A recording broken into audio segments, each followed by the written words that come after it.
सन 1800 का वह दौर था जब देश में मराठा और मुगल सल्तनत बिखर रही थी और अंग्रेज भारत में अपनी जड़ों को मजबूत कर चुके थे। यह वह दौर था जब अफगानिस्तान से लेकर म्यांमार तक एशिया के सबसे बड़े हिस्से में सिर्फ भारत ही भारत हुआ करता था। यह वो दौर था जब भारत की आबादी सिर्फ 17 करोड़ थी, जिनमें से करीब 10% पुरुष और 10% महिलाएं ही पढ़ी लिखी हुआ करती थीं। शायद इसी वजह से मीलों दूर से आए अंग्रेजों ने भारत पर कब्जा जमा लिया था। ईस्ट इंडिया कंपनी की सरकार ने गरीबों और किसानों का शोषण शुरू कर दिया था और सोने की चिड़िया कहे जाने वाले भारत को लूटने में कोई कसर नहीं छोड़ी थी। लेकिन क्या आपने कभी सोचा है उस दौर में आम भारतीयों की जिंदगी आखिर कैसे हुआ करती थी? उनका रहन सहन और पहनावा कैसा होता था? उस दौर के भारतीय लोग क्या काम किया करते थे और कैसे अंग्रेजों ने भारत के मन साम्राज्य की हुकूमत को अपने कब्जे में लिया था? अगर हाँ, तो आज का वीडियो आपके लिए खास है, क्योंकि आज हम सन 1800 के दौरान अखंड भारत के इतिहास से पर्दा उठाएंगे, जिसे ज़्यादातर स्कूलों कॉलेजों में पढ़ाया नहीं जाता है। लेकिन उसके पहले आप वीडियो को लाइक और चैनल को सब्सक्राइब कर दीजिए। सल्तनत और हुकूमत 16वीं शताब्दी की शुरुआत में जब अंग्रेजों ने भारत में दस्तक दी, तो शुरुआत में उनका उद्देश्य सिर्फ यहाँ व्यापार करना था। लेकिन जब देश के कई महान राजा उनकी मीठी बातों के शिकार नहीं हुए, तो उन्होंने इस महान देश की सत्ता पर ही कब्जा करने का फैसला किया। बता दें कि भारत में कदम रखने वाली सबसे पहली ब्रिटिशर्स टोली के कैप्टन थे विलियम हॉकिंस, जिन्होंने 24 अगस्त 1608 के दिन सूरत के बंदरगाह पर पहला कदम रखा था और कुछ ही समय में उन्हें यह अंदाजा लग गया था कि वह कूटनीति से भारत को अपने कब्जे में कर सकते हैं। 1631 में जब शाहजहां ताजमहल बनवा रहे थे, तभी अंग्रेज भारत में अपने पैर पसारने की कोशिश में लगे हुए थे। उस वक्त कुछ छोटे बड़े राजाओं के अलावा भारत में 2 बड़े साम्राज्य की हुकूमत चलती थी, जिसमें पहला था औरंगजेब का मुगल एम्पायर और दूसरा था मराठा साम्राज्य। यह दोनों शक्तियां इतनी ताकतवर थीं कि इनके सामने अंग्रेज चाय कम पानी थे, मगर इनकी सबसे बड़ी कमजोरी थी एक दूसरे से नफरत, जो देख अंग्रेज एक तरफ इन दोनों सल्तनत के राजाओं के तलवे चाटते रहे और यह जताने की कोशिश करते रहे कि हम आपके साथ हैं, लेकिन दूसरी तरफ बड़ी चालाकी से कूटनीति करके इन दोनों साम्राज्य में कई लड़ाइयाँ करवाई और खुद बाजी मारने के लिए सही मौके का इंतजार करते रहे। अपनी इसी मंत्रा में कामयाब होने में अंग्रेजों को 100 साल लग गए और शुरुआत हुई 18वीं सदी की, जब ईस्ट इंडिया कंपनी ने भारत में अपने पैर पसार लिए थे। मुगलों की सल्तनत खत्म होने के कगार पर थी और मराठा साम्राज्य भी कई इलाके अंग्रेजों से हार चुका था। एक तरफ वह गरीबों और किसानों का शोषण कर रहे थे, दूसरी तरफ शिक्षा और पैसों के लालच देकर युवा भारतीयों को ही अपनी ब्रिटिश आर्मी में भर्ती कराना शुरू कर दिया था। वह भारतीय व्यापारियों से बहुत ज्यादा कर वसूलते थे। उन्होंने यहाँ पर अपनी फैक्ट्रीज खोल रखी थी, जहाँ सस्ते में बना माल एक्सपोर्ट करके वह अंधाधुंध पैसा छाप रहे थे और यह पूरा पैसा भारत से सीधा ब्रिटेन जाता था, जिस वजह से भारत में आर्थिक संकट के दौर की शुरुआत हुई। भारतीयों की कमाई पैसों की किल्लत और लगान। आपने यह कहावत तो सुनी होगी कि मेरी ज़रूरतें कम हैं, इसलिए मेरे ज़मीर में दम है, जो 1800 के दौर में 90% भारतीयों के लिए सही साबित होती थी। हालांकि हमारे भारतीय समाज में मौका परस्त लोगों का वजूद हमेशा से बना रहा है और उस वक्त भी कुछ मौका परस्त लोग ऐसे थे जो अंग्रेजों के तलवे चाट कर अधिक कमाई किया करते थे, जबकि आम भारतीय अपनी सभी ज़रूरतें पूरी तक नहीं कर पाते थे। एक तरफ जमींदार किसानों को कर्जा देकर ज़्यादा ब्याज लेकर उन्हें लूटा किया करते थे, वहीं दूसरी तरफ किसान बाढ़, सूखे जैसी समस्याओं का सामना करते थे और अंग्रेजों द्वारा लगाया गया जानलेवा लगान तो किसानों की कमर ही तोड़ देता था। वहीं जो लोग खेती नहीं करते थे, उनमें से कुछ छोटा मोटा व्यापार करते थे, जिन्हें अंग्रेज टैक्स और हफ्ता वसूली करके लूटने से बाज नहीं आते थे, जबकि कुछ लोग मजदूरी में चंद पैसों के लिए अंग्रेजों की फैक्ट्रीज में 16 से 18 घंटे काम किया करते थे। गांव का व्यापार उस दौर के भारत की एक चीज़ बहुत अच्छी थी, वह है बार्टर सिस्टम, यानी सामान के बदले सामान देना। इसका इस्तेमाल भारत में ज़्यादातर गांव में किया जाता था। गांव में अगर कोई एक आदमी चावल उगाता था, तो वह दूसरे आदमी से चावल के बदले गेहूं लेता था। जो आदमी सब्जी उगाता था, उन सब्जियों के बदले चावल और गेहूं ले लेता था। जैसे कि 1 किलो धान के सामने 4 किलो शक्कर, पूरे महीने के अनाज के सामने पूरे महीने की सब्जियां और 5 किलो गेहूं के बदले 5 किलो दाल। इससे फायदा यह होता था कि खाने पीने की हर चीज़ गांव में मिल जाती थी और इसके लिए पैसे चुकाने की ज़रूरत भी नहीं थी। इसलिए गांव में पैसे का चलन बहुत कम था। इसके साथ आज भी अगर आप भारत के कुछ गांव में जाएंगे तो वहां पर अदला बदली की प्रथा मिलेगी, जो बहुत अच्छी है।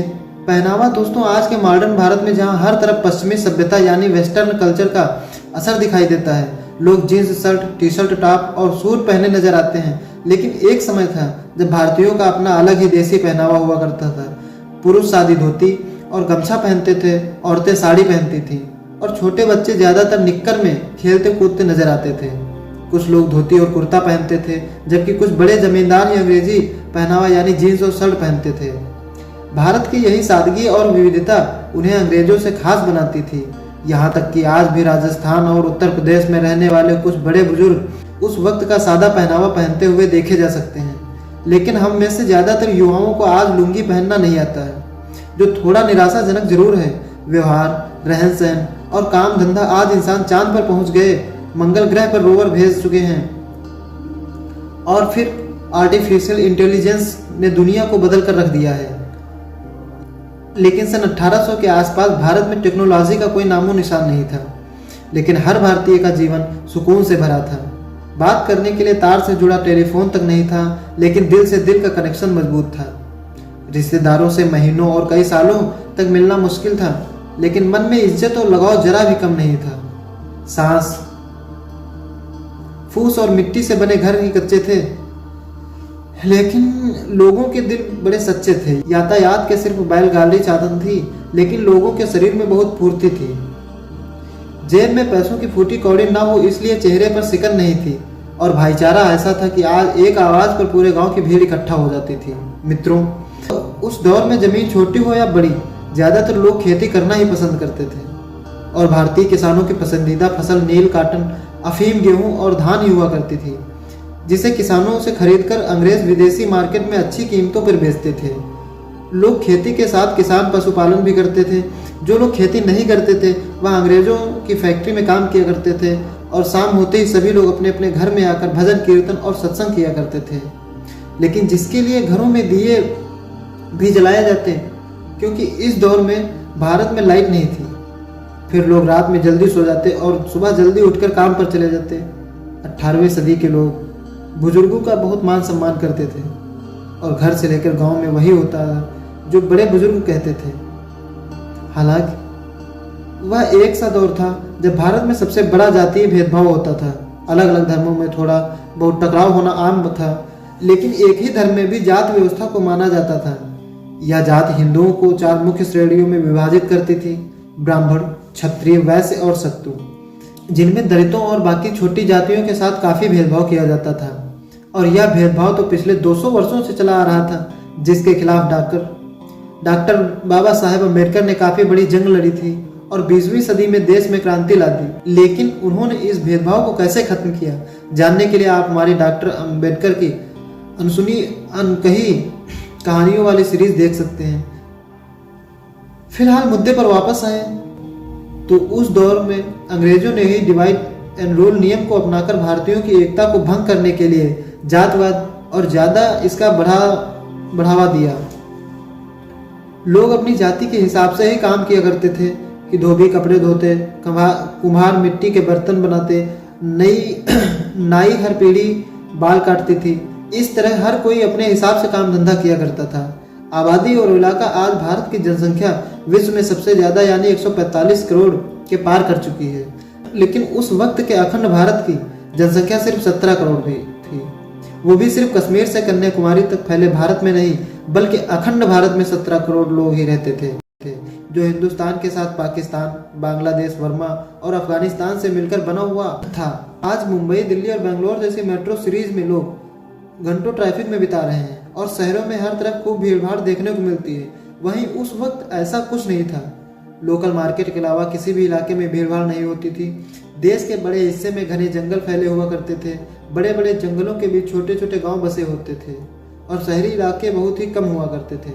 इस वजह से भारत अनगिनत जंगली जानवरों का घर था और इंसानों को हर समय इन जानवरों के हमले का डर सताता रहता था।